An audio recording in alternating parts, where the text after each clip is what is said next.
diurai sudah jelas memang cukup unsur untuk dikatakan ini pidana penjambretan dan reserse sudah bekerja terpenuhi unsur itu dan tersangkanya meninggal dunia sehingga dihentikanlah kasusnya karena tersangka meninggal dunia. Case close, tutup, selesai.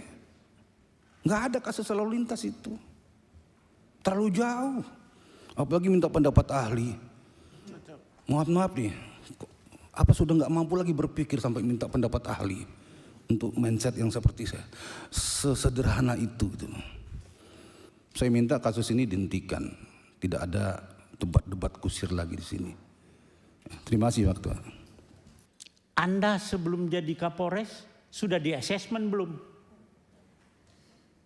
Siap izin kami pada saat Kapolres masih AKBP juga sudah assessment Bapak. Sudah. Sudah baca belum KUHP dan KUHP baru? Siap sudah baca Bapak. KUHP undang nomor berapa? KUHP yang baru itu nomor berapa? Nomor Kalau sudah Anda sudah baca nomor berapa? Nomor 1. Iya nomor 1 tahun berapa? Nomor 1 tahun 2003 Bapak. 2023. KUHP? 2023. Ulangi. 2025. Berlakunya kapan sih itu KUHP dengan KUHP? Sejak tanggal 2 Januari kemarin Bapak. Kemarin kapan? Kemarin dulu. 2026. 2026. Siap. Jawabnya begitu kalau Anda Kapolres. Kemarin kok kemarin apa? Anda Kapolres. Nah, pasal 34 bawa enggak? Siap terkait restoratif justice Bapak. Bukan, pasal 34 KUHP. Anda itu datang ke sini tentang masalah pasal-pasal, tapi Anda tidak bawa KUHP. Kalau enggak saya pinjamkan, saya bawa nih. Kalau ya saya Kapolda kamu, masih Kapolda, Anda tidak bakalan sampai ke Komisi 3 dan saya sudah berhentikan Anda. Anda kok Kapolres sudah kombes seperti itu. Bagaimana polisi ke depan? Jadi sama-sama kita diskusikan, ini para perancang dan penyusun KUHP baru semua ini. Ya dari kanan Pak Rikwanto, silakan Pak Rikwanto. Bismillahirrahmanirrahim. Assalamualaikum warahmatullahi wabarakatuh. Terima kasih Pak Ketua, Pak Wakil Ketua, rekan-rekan anggota Komisi 3 DPR, dan Pak Jaksa, Pak Polisi, penasihat hukum, dan rekan-rekan di semuanya. Insya Allah pertemuan kita pada hari ini membawa berkah dan mendapatkan solusi yang terbaik ya, bagi semuanya. Sebelum saya sampaikan apa yang akan saya sampaikan, saya informasikan dulu saya adalah mantan polisi. Pernah jadi anggota polisi, pernah jadi Kapolres, pernah jadi Kapolda. Basic saya adalah reskrim dan intelijen. Nah, jadi kalau bicara berkas perkara saya paham. Ini sebagai prolog, mohon izin. Mau tahu Pak se-Indonesia Pak? Alhamdulillah. Jadi dalam kasus ini kita coba memahaminya ya dari sudut pandang saya. Sebenarnya menurut saya ini ada yang kurang tepat dalam kerangka berpikir, frame of thinking dan mindset berpikirnya menanggapi masalah ini. Menurut saya ini adalah satu kasus, bukan dua kasus. Satu kasus. Kasus penjambretan. Ya. Satu kasus itu, satu perkara itu ada sekumpulan tempat, satu TKP, di situ kumpul semuanya, peristiwanya, tersangkanya, korbannya, barang buktinya. Ada satu peristiwa, banyak TKP-nya. korbannya di situ, barang buktinya di sana, pelakunya di sana, barang bukti yang lain di sana, ada berapa TKP lagi. Di sana, barang bukti yang lain di sana, ada berapa TKP lagi. Nah, kalau yang dibahas tadi ini adalah satu peristiwa, dua TKP. TKP terjadinya penjambretan, TKP terjadinya tertangkapnya pelaku penjambretan yang dalam tertangkapnya pelakunya meninggal dunia. Jadi TKP pelaku meninggal dunia itu TKP-nya reskrim, bukan TKP-nya lantas. Menurut pandangan saya. Kalaupun lantas mau diminta tolong untuk olah TKP, boleh-boleh aja. Itu TKP-nya reskrim, satu berkas perkara. Karena satu konteks, satu kaitan. Jadi waktu istrinya dijambret, terus suaminya dekat situ dengar jambret suaminya datang, itu peristiwa itu adalah peristiwa yang bisa dikatakan peristiwa menurut KUHP ya, dikategorikan tertangkap tangan. Pada saat kejadian diketahui oleh orang, tidak lama setelah itu, atau ditemukan padanya barang bukti yang berkaitan, atau diteraki orang. Jadi suaminya itu dalam kondisi tertangkap tangan, istilah hukumnya. Jadi siapapun yang dalam kondisi jambret, entah suami, entah tukang bakso, tukang pecel, mengetahui itu, dia tergerak, dia bisa melakukan penindakan di lapangan. Ya, dia kejar, apalagi suaminya. Dia kejar. Dan dalam pengejaran itu, dia tujuannya adalah untuk menghentikan atau menangkap si pelaku. Tujuannya ya. Nah, waktu menghentikan menangkap si pelaku, apakah si pelakunya rela akan ditangkap? Mau nggak kira-kira? Nggak mau melarikan diri. Yang mengejar ini berusaha untuk menangkap pelaku tindak pidana penjambretan. Dalam konteks menangkap itu terjadi peristiwa-peristiwa, ya, tidak ada mens rea untuk membunuh dan lain-lain. Nah, terjadi upaya-upaya hukum yang dapat dipertanggungjawabkan, seperti memepet sampai menabrak. Ya, akibatnya tidak diperkirakan apa yang akan terjadi. Tetapi si pelaku itu tidak mengindahkan. Kalau dia mengindahkan nggak terjadi apa-apa. Atau dibalik, seharusnya yang ngejar nggak seperti itulah. Jangan sampai nabrak-nabrak lah, jangan sampai mepet-mepet lah. Apa begitu yang kita inginkan? Atau dibalik aja, lebih sopan lagi. Harusnya yang ngejar itu mengawal aja. Atau monggo mas silakan, hati-hati di jalan. Baik-baik ya. Apa seperti itu? Ya kan nggak begitu. Jadi satu rangkaian. Jadi peristiwa matinya dua penjambret itu ada konteksnya dengan kejadian penjambretan itu. Bukan situasi yang terpisah. Ya, satu kasus, satu berkas, satu perkara. Ini kok tiba-tiba jadi dua. Ini mindset berpikir ya, kerangka berpikir ya. Ya, jadi kalau menurut saya sudah salah kaprah dari awal. Enggak begitu penanganannya. Apalagi kalau lalu lintas ya, Mas Mulyanto ya. Ini menerapkan pasal 310 ayat 1 Undang-Undang Lalu Lintas. Di sini kan ayat 4-nya ya, meninggal dunia ya. Tapi unsur pasalnya kan karena lalainya, karena alpa. Kalau mau jujur, nggak masuk unsur pasalnya. Kalau lihat peristiwanya itu bukan lalai, bukan alpa, memang ditabrak, memang dipepet. Nggak ada lalai, nggak ada alpa di situ. Berarti ada upaya paksa untuk menghentikan dia. Nggak kena pasal 310 itu. Makanya nggak masuk pasal lalu lintas itu dan tidak ada peristiwa lalu lintas di situ.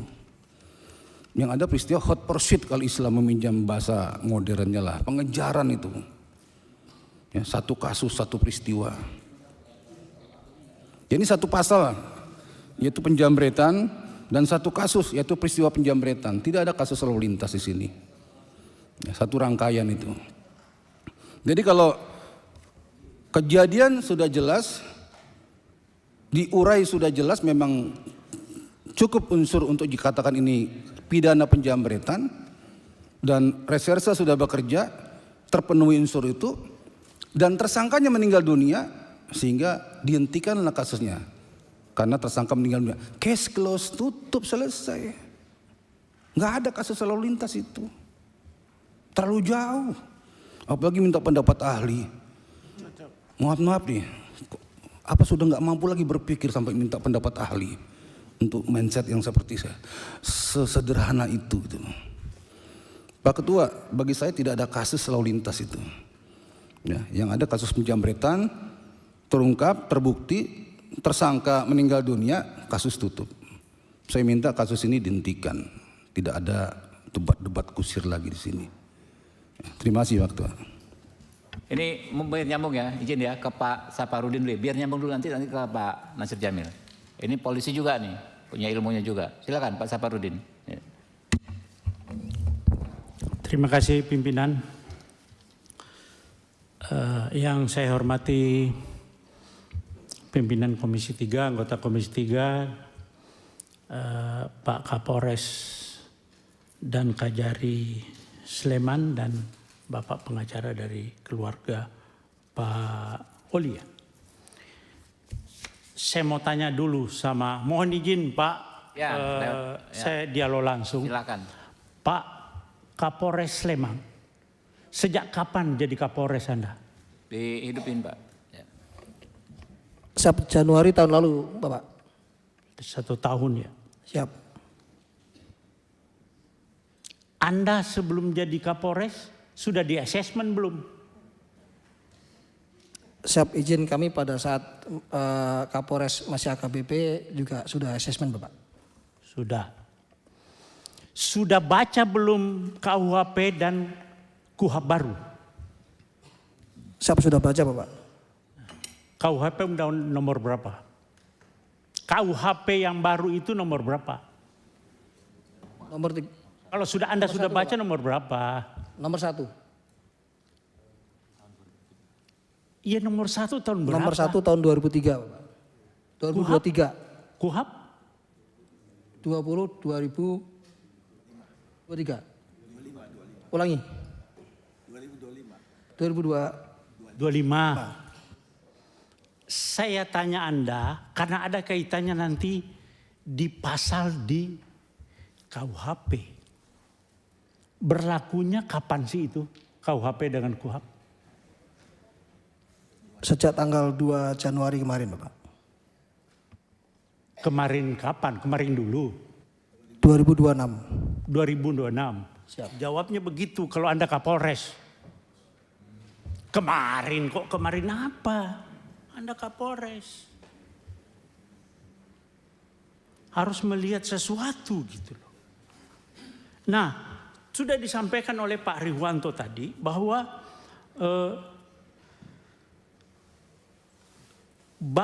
Pak Kapolres sudah baca pasal 34 KUHP. Sudah baca? Enggak. Ada di situ itu permasalahannya, Pak. Belum baca. Pasal 34 KUHP yang undang-undang nomor 20 tahun 2000 nomor 1 tahun 2023. Pasal 34 bawa enggak? Siap, terkait restoratif justice, Bapak. Bukan, pasal 34 KUHP. Anda itu datang ke sini tentang masalah pasal-pasal, tapi Anda tidak bawa KUHP. Kalau enggak saya pinjamkan, saya bawa nih. Bawa, Pak. Pasal 34. Saya yang baca.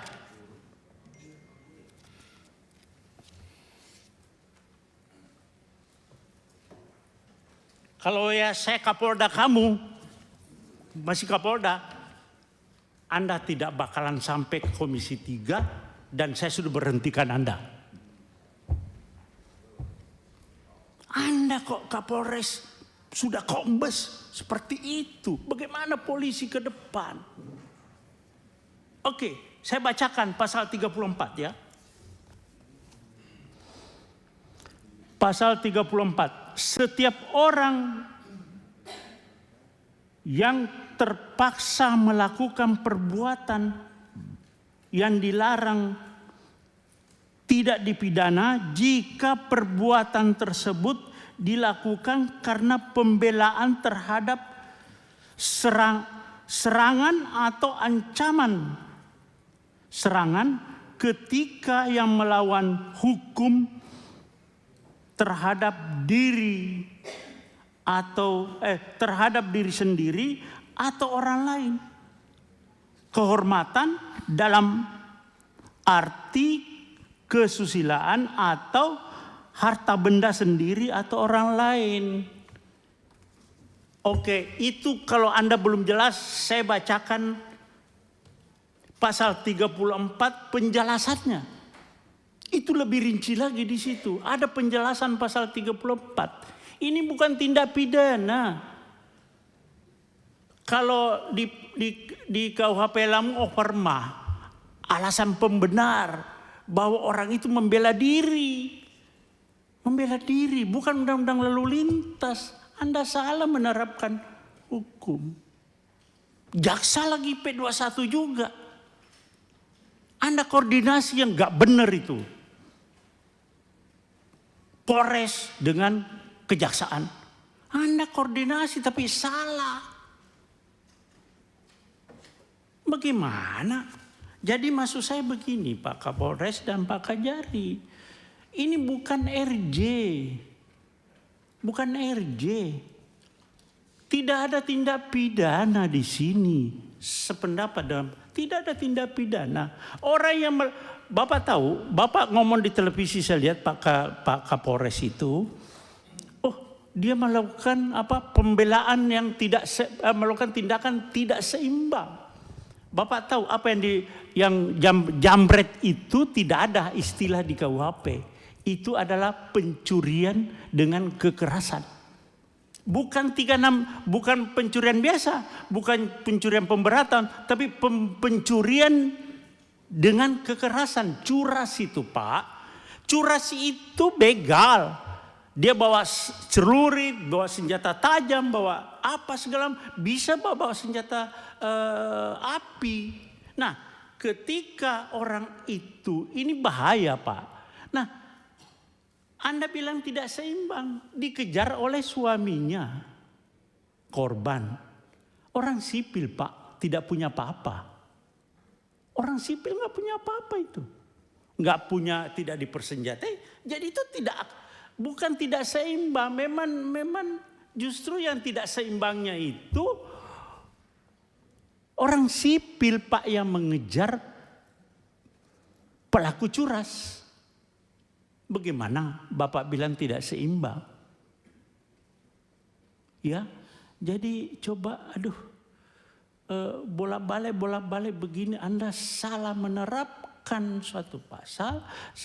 Jadi tindak pidananya adalah curas. Ya, pencurian dengan kekerasan, tersangkanya meninggal dunia, ya selesai SP3. Itu loh Pak Kajari juga. Nah kalau Bapak pakai RJ lagi Pak Kajari, tuntutannya apa sih? Mereka kan pasti ada tuntutan Pak kepada korban ini. Di media sosial juga Pak Kapolres banyak itu di media sosial. Seandainya yang mengejar itu polisi, terus yang meninggal, apakah polisi dipidanakan juga? Kan selama ini nggak pernah polisi ngejar meninggal orang itu kan tidak dipidanakan juga. Jadi pasal 34 Pak, nanti coba Bapak buka, terus penjelasannya juga itu alasan pemaaf. Karena orang ini jadi korban Pak. Orang korban jangan jadikan tersangka. Ini kenapa Pak Kajari juga begitu. P21 langsung RJ. RJ itu ada tuntutan lagi toh Pak. Nah saya mau tanya Pak Kajari, dia minta berapa sih? Atau apa tuntutannya yang dari sana? Ya jawab Pak. Mohon izin Bapak, jadi pada saat pertemuan di Zoom meeting pada tanggal 26 tersebut, itu sempat disampaikan oleh pihak dari Palembang melalui kuasa hukumnya. Karena saya suruh bicara sendiri, keluarga yang dalam hal ini sebagai jambret itu tidak mau, Pak. Tidak mau bicara, semua pokoknya melalui kuasa hukumnya. Ya bukan malah Ya, kuasa hukumnya. makanya kuasa hukumnya akhirnya menyampaikan pada forum itu, mungkin pihak keluarga daripada Pak Ogi juga tahu, itu hanya memberikan bahwa dia waktu itu biaya-biaya yang timbul seperti untuk mengantar jenazah dari Jogja ke Palembang, biaya ambulannya, terus biaya pemakamannya, dia seperti itu hanya menyampaikannya. Selanjutnya akan nanti Nilainya berapa, Pak? dia belum menyebut nilai pada saat itu, Bapak. Pada saat pertemuan Zoom meeting itu dia tidak menyebut nilai, hanya menggambarkan bahwa kan kami ada pengeluaran biaya-biaya seperti biaya ambulan, biaya pemakaman. Nah, selanjutnya pada pertemuan lanjutan pada tanggal 27 kemarin itu akhirnya antara kuasa hukum sepakat mau bertemu 4 mata besok sore di kantor Kejaksaan Negeri Oke, Sleman. cukup lanjutkan, Pak. Cukup, ya belum, masih ada. Jadi Pak Kajari dengan Pak Kapolres coba ini ya, Pak Kajari, Pak Kapolres sih sudah sespimti atau Lemhanas? Belum? Saya belum Bapak. Sudah, sespimti? Belum Bapak. Hah? Belum. Belum. Ya udah. Maksud saya coba lebih, dan mungkin saya lihat Bapak belum tahu persis, tapi sebetulnya Pak polisi sudah ada yang namanya overma, alasan pemaaf di KUHP yang lama. Tapi KUHP yang baru juga ada, Pak. Di pasal 34 coba Bapak baca berulang-ulang. Dan itu curas, Pak, bukan pencurian biasa. Pencurian dengan kekerasan yang resikonya tinggi sekali. Masih lumayan Bapak suaminya mau mengejar dengan punya keberanian yang cukup, Pak. Tidak semua orang mau mengejar. Nah, di dalam terjadinya pengejaran itu terjadi suatu kecelakaan begitu. Ya sudah selesai, tersangkanya meninggal dunia. Tidak ada lagi RJ. Nah kalau Bapak RJ, tuntutannya itu nanti karena dia merasa pede. Persyaratan RJ, Pak, harus ada kesepakatan kedua belah pihak. Ini persis sama dengan yang di Jambi, Muaro Jambi. Jadi pede itu yang pelapor itu, jadi merasa percaya diri, jadi bisa membuat angka yang cukup tinggi nanti, Pak. Terjadi lagi pemerasan di situ.